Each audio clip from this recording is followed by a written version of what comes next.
नमस्कार, धर्म के दर्शकों का स्वागत है। कविता राणा। भारत को आजाद हुए 78 साल पूरे हो चुके हैं और सोचिए इन 78 सालों में भारत को हिंदू राष्ट्र बनाए जाने की जो मांग है, जो आवाज है, हमेशा उठती रही है। और इस बार आवाज उठाने वाले कोई और नहीं बल्कि योग गुरु बाबा रामदेव हैं।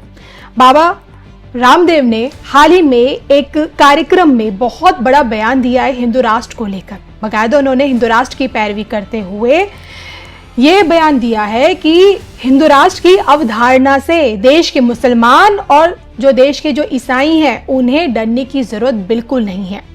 सबके पूर्वज एक हैं और ये तक कहा है कि हिंदू राष्ट्र अगर बन भी जाता है तो किसी को भी डरने की बिल्कुल भी जरूरत नहीं है।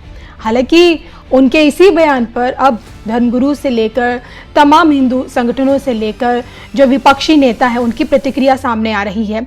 लेकिन उन्हें अपने इस बयान में दाढ़ी, मूछ और टोपी को लेकर भी क्या कुछ कहा, पहले मैं वो आपको बता दूं। तो बाबा रामदेव अपने बयान में कहते हैं कि हमारे हरिद्वार के पास देवबंद है और मुझे 2009 में वहां बुलाया गया था और मैंने उनसे कहा था कि हमारे धर्म अलग हो सकते हैं लेकिन पूर्वज एक ही हैं। हिंदू राष्ट्र की अवधारणा से किसी को डरने की जरूरत नहीं है। हम सभी के पूर्वज सनातनी हिंदू थे। कुछ लोग पूछते हैं कि हिंदू राष्ट्र बन गया तो मुसलमान कहाँ जाएंगे। बस अपने पूर्वजों की परंपराओं को अपनाएं। आप दाढ़ी रखें या ना रखें, कोई भी कपड़ा पहने पर आचरण अपने पूर्वजों की तरह का बनाएं। तो ऐसा कहना है योग गुरु बाबा रामदेव का कि हिंदू राष्ट्र की अवधारणा से देश के मुसलमान और देश के जो ईसाई हैं उन्हें किसी भी कीमत पे डरने की जरूरत बिल्कुल भी नहीं है और इन लोगों को भारत में किसी भी तरह का कोई खतरा नहीं है। योग गुरु बाबा रामदेव के इसी बयान पर अब धर्मगुरु, शिया धर्मगुरु सैफ अब्बास की प्रतिक्रिया सामने आई है और सैफ अब्बास का साफ कहना है कि देश का मुसलमान हिंदू राष्ट्र से नहीं डरता। देश का मुसलमान सिर्फ अगर डरता है तो अल्लाह से डरता है। अब देखिए हिंदू राष्ट्र पर लेकर जो जंग छिड़ी है, जुबानी तीर यहाँ वहाँ से जो हो आ रहे हैं, ये देखिए एक लंबे समय तक आगे चलता रहेगा। आज योग गुरु बाबा रामदेव ने हिंदू राष्ट्र की पैरवी की है, इसका समर्थन किया है, कल कोई और करेगा, उसके बाद कोई और करेगा। और अब जो कि देश की नेतृत्व शक्ति में भी लोग अब परिवर्तन की उम्मीद, लोग परिवर्तन देखने की लोगों को लग रहा है कि आ सकता है परिवर्तन और यही सोच रहे हैं कि शायद अगर मोदी सरकार में अगर वो चीज़ ना हो पाई भारत को हिंदू राष्ट्र आधिकारिक तौर पर घोषित होने की, तो क्या पता नए परिवर्तन में भारत हिंदू राष्ट्र घोषित हो जाए। और लोगों को उम्मीद है अगर योगी जी कैबिनेट में आते हैं या फिर सेंटर में अगर दिल्ली में आ जाते हैं तो उनके शासन में क्या पता ये हो पाए। बहरहाल सबसे बड़ी बात यह है कि हिंदू राष्ट्र को लेकर देश का संत समाज में जो सबसे प्रतिष्ठित हैं, जो सर्वोच्च पद पर आसीन है, वो क्या सोचते हैं। मैं यहाँ बात कर रही हूँ पूरी पीठ के शंकराचार्य स्वामी निशिलानंद सरस्वती महाराज की। जी हाँ, स्वामी निशिलानंद सरस्वती महाराज, आप जानते हैं कि संत समाज से आने वाली एक ऐसी पूजनीय शख्सियत है जिनकी कही बातों को पूरी दुनिया कान लगाकर सुनती है। अगर मैं इनके बारे में आपको बताऊं तो बिहार के दरभंगा के मधुबन में जन्मे नीलांबर नाम से कोई भी वाकिफ नहीं होगा, लेकिन नीलांबर से शंकराचार्य बनने की जो कहानी है वो आज भी लोगों की जुबान पर है। जी हाँ, मैं आपको बता दूं कि पूरी पीठ के जो शंकराचार्य हैं, 145वें शंकराचार्य हैं निशिलानंद सरस्वती महाराज, और उन्होंने धर्म सम्राट करपात्री महाराज की अनुयायी में ही संन्यास धारण किया और उच्च पद पर है ही। और जब भी कोई भी संदेश देते हैं तो दुनिया तक वो बातें पहुंचती हैं और कई दफ़ा तो विवादों में भी रहे हैं क्योंकि उनके बयान अक्सर विवाद खड़ा कर देते हैं। आपको याद होगा कि रामलला की प्राण प्रतिष्ठा में भी मीडिया की सुर्खियों में काफ़ी आए थे क्योंकि रामलला की प्राण प्रतिष्ठा में वो नहीं गए थे क्योंकि उस समय ये शर्त रखी गई थी कि एक शंकराचार्य के साथ एक व्यक्ति ही होगा और इसी कारण उन्होंने प्राण प्रतिष्ठा में वो नहीं गए। और उन्होंने प्राण प्रतिष्ठा में मोदी जी की मौजूदगी में जो भी चीज़ें हुई उन्होंने शास्त्र के उल्लंघन बताया और इस पे भी उन्होंने कई बार सवाल खड़े किए और उन्होंने प्राण प्रतिष्ठा को संदेह की दृष्टि से भी देखा। और यही कारण है कि कई दफ़ा तो पूरी पीठ शंकराचार्य को एंटी मोदी भी बताया जाता है। हालांकि देश हित से जुड़े कई विषयों पर वो अपनी आवाज़ उठाते आए हैं और यही कारण है कि वो अभी से नहीं बल्कि वो भी एक लंबे समय से भारत को हिंदू राष्ट्र बनाए जाने की मांग करते आए हैं और हाल फिलहाल में तो वो पूरा सीना ठोक कर भारत के हिंदू राष्ट्र बनने की भी भविष्यवाणी कर रहे हैं। 6.5 मिनट का उनका ये वीडियो आप जरूर देखिए, जिसमें वो ये बताने की कोशिश कर रहे हैं कि भारत को हिंदू राष्ट्र बोलने से क्या फर्क हो जाता है और बनाने से भारत में कितना बड़ा परिवर्तन आएगा। हिंदू राष्ट्र को लेकर पुरीपीठ शंकराचार्य निश्चल सुरसिंह महाराज जी का क्या कुछ कहना है, स्पष्टता से देखिए उनके इस पूरे वीडियो में। मैं ये पूछना चाहता हूँ तो भारत एक हिंदू राष्ट्र होना चाहिए या सेक्युलर राष्ट्र होना, मानवता के लिए क्या अच्छा है? बैठिए, क्या नाम है? प्रमोद सहगल। प्रमोद सहगल। सहगल जी सुना आप। मैं DCM higher secondary school Delhi का विद्यार्थी था तो सहगल मेरे फिजिक्स विभाग के अध्यक्ष थे।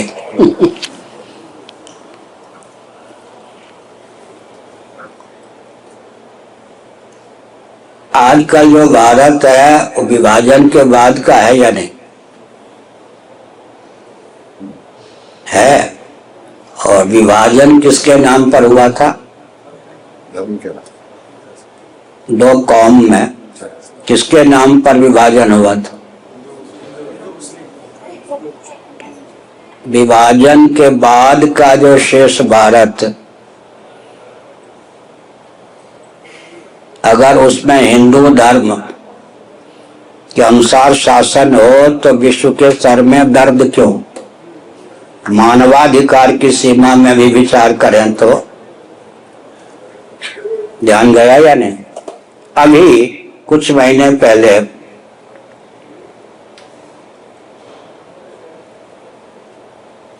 संतावन देश मुस्लिम देश के प्रतिनिधि एक जगह आए थे। सुषमा स्वराज जी विदेश मंत्री को बहुत आस्थापूर्वक उन लोगों ने बुलाया था। चिढ़ करके पाकिस्तान उसमें सम्मिलित नहीं हुआ था। तो मान के चलिए कि विश्व में कम से कम 58 मुस्लिम राष्ट्र हैं। पूरे विश्व में 204 देश होते हैं जहां तक मुझे ध्यान है। कितने देश कुरान शरीफ के आधार पर रॉकेट, कंप्यूटर, एटम, मोबाइल के युग में भी चलाए जाते हैं, सूची बनाइए। कितने देश बाइबल के आधार पर चलाए जाते हैं, रॉकेट, कंप्यूटर, एटम, मोबाइल के युग में भी उसकी सूची बनाइए। और जब मोहम्मद साहब का, ईसा मसीह साहब का प्रादुर्भाव नहीं हुआ था तब कौन सा धर्म था विश्व में? और पूरे विश्व के जितने प्राणी हैं उनके पूर्वजों का नाम क्या था? अब महाभारत पढ़िए, श्रीमद् भागवत पढ़िए, मरीचि, उससे भी ऊपर लीजिए दक्ष प्रजापति, मरीचि, फिर कश्यप। इन महर्षियों के धर्मपत्नियों के गर्भ से गरुड़ भी उत्पन्न हुए, शेषनाग सर्प भी उत्पन्न हुए, स्थावर प्राणी तरुलता गुल्म इत्यादि भी उत्पन्न हुए। सबके पूर्वज का नाम सनातन वैदिक आर्य हिंदू है या नहीं? किसी के पास 10,000 वर्ष का भी इतिहास है क्या? मोहम्मद साहब हों या ईसा मसीह साहब हों, मैं अनादर पूर्वक नहीं बोलता, ये भी तो 5,000 वर्ष पहले नहीं हुए, इनके वही समय मालूम है।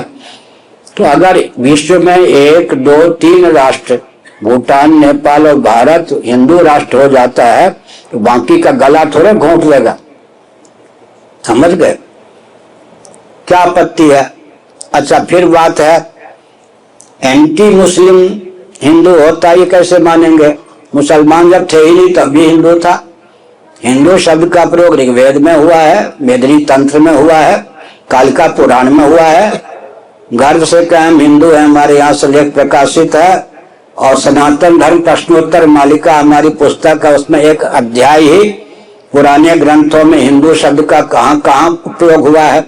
दूसरी बात है जी, जगह धर्म हिंदू किन्होंने कहा था जी? गुरु गोविंद सिंह के वचन है या नहीं? कालिका जी से वरदान मांगा था। तो हिंदू का अर्थ क्या हुआ? ये तो जिसको सनातन वैदिक आर्य कहते हैं उसी को हिंदू कहते हैं। तो मानवाधिकार की सीमा में तो स्वतंत्र भारत में भारत को हिंदू राष्ट्र घोषित करने में क्या प्रतिबंध है? कोई प्रतिबंध नहीं होना चाहिए। और एक विचित्र बात है, विश्व के सामने हमारा इतिहास है, ध्यानपूर्वक सुनिए। विभाजन के बाद के भारत में 3 मुसलमान सज्जन अब तक राष्ट्रपति बनाए जा चुके हैं। पाकिस्तान, बांग्लादेश, अरब राष्ट्र ने स्वप्न में भी इस उदारता का परिचय हिंदुओं के प्रति दिया किया। यह हिंदुओं की उदारता है या दुर्बलता? एक मुसलमान सज्जन उपराष्ट्रपति हो चुके हैं, यह हिंदुओं की उदारता है या दुर्बलता? विश्व में कोई भी कौम है जिस उदारता का स्वप्न में भी अनुकरण कर सके? एक मुसलमान सज्जन वीपी सिंह के शासनकाल में गृह मंत्री रहे भारत के, जिनकी व्यक्ति जम्मू कश्मीर में शासन कर चुकी है, अब कुछ और बोलती है। एक मुसलमान सज्जन सुप्रीम कोर्ट के चीफ जस्टिस रहे नरसिंह राव के शासनकाल में। अनेकों मुसलमान सज्जन राज्यपाल, मुख्यमंत्री रहे हैं। इन सबको हिंदुओं की उदारता मानेंगे या दुर्बलता? ईसा मसीह के अनुयायी पूरे विश्व में भटक रहे थे, कोई शरण देने वाला नहीं था। दक्षिण में कालीकट में हिंदुओं ने उनको स्थान दिया, अतिथि देवो भव। उन लोगों ने बाद में हिंदुओं को क्रिश्चियन बनाना प्रारंभ किया, उनकी कृतज्ञता निकली, हिंदुओं की उदारता है। ईसा मसीह के अनुयायी को कहाँ स्थान मिला? विश्व में कहीं नहीं मिल रहा था, कालीकट। मुसलमान जब आक्रांता बन के आए तो अपनी सीमा में जो कुछ बना किया। जब वो शरणागत अति बन के आए दिल्ली में तो उनको आश्रय दिया गया। विश्व में आग को लेकर चारों ओर भटक रहे थे, जहाँ की सोनिया जी हैं, ईरान।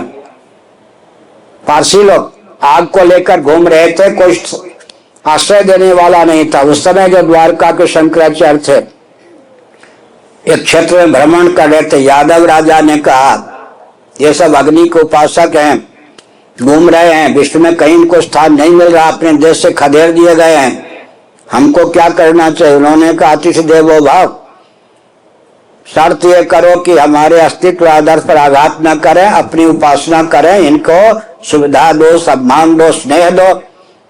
मैं रायपुर जो छत्तीसगढ़ में है उसमें पारसियों की एक सभा में था। सबसे पहले जब पारसी प्रार्थना करते हैं, यादव राजा और शंकराचार्य का अभिवादन करके सभा प्रारंभ करते हैं। टाटा जैसे उद्योगपति बनने का हिंदुओं ने उनको अवसर दिया, टाटा पारसी। उन्होंने आज तक कृतज्ञता का परिचय नहीं दिया।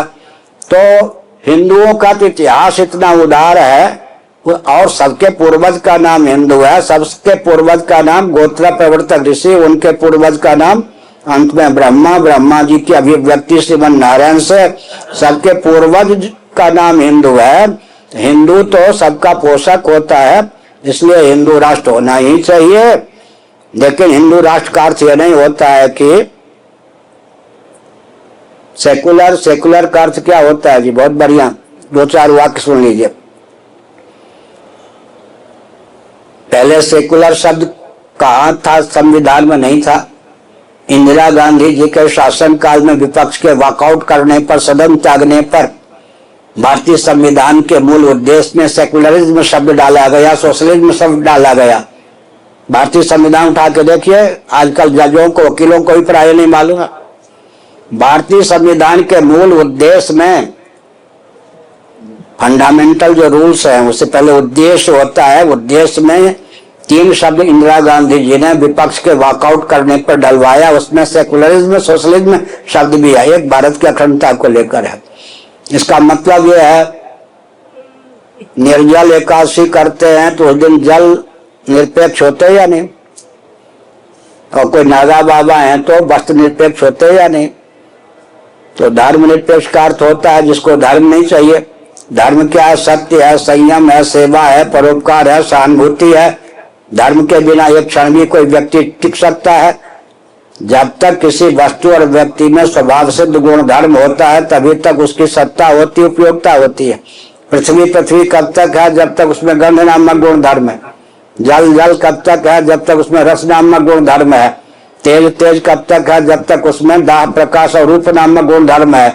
वायु कब तक है? जब तक उसमें स्पर्श नामक गुण धर्म है। आकाश कब तक है? जब तक उसमें शब्द नामक गुण धर्म है। मानव कब तक है? जब तक सेवा, संयम, परोपकार, सहानुभूति ये सब मानवोचित से संपन्न उसका जीवन है। सेकुलरिज्म किसको रिझाने के लिए?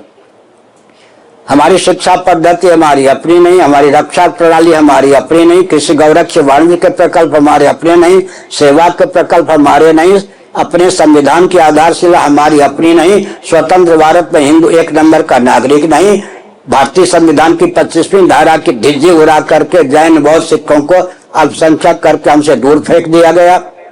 इसका मतलब क्या है? काटो काटो, हटाओ हटाओ, अंत में हिंदुओं को अल्पसंख्यक बना के, इनको गुलाम बना के, इनका अस्तित्व आदर्श को नष्ट कर दो। यही मानवता है क्या?